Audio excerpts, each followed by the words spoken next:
Utoaji ni njia kuu ya kuhusiana na Mungu. Utoaji ni urafiki na ukaribu wa mtu na Mungu. Utoaji ni ibada binafsi ya mtu na Mungu. Utoaji ni madhabahu binafsi ya mtu na Mungu.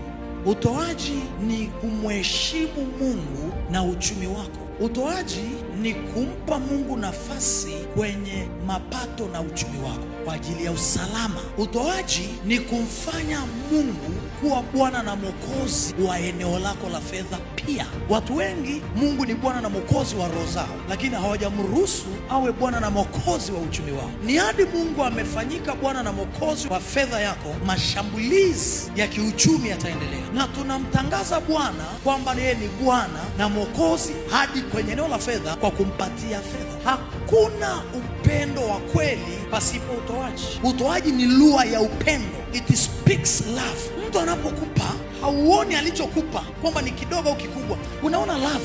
Hakuna kitu kinachozungumza upendo kama giving. Utoaji wowote unatafsiri upendo mkubwa sana. Any giving, your love is questionable kama wewe sio giver. Upendo wako na mashaka kama sio mtoaji kwa Mungu.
Nenda sasa YouTube na usearch Mbingu Duniani TV, kisha subscribe.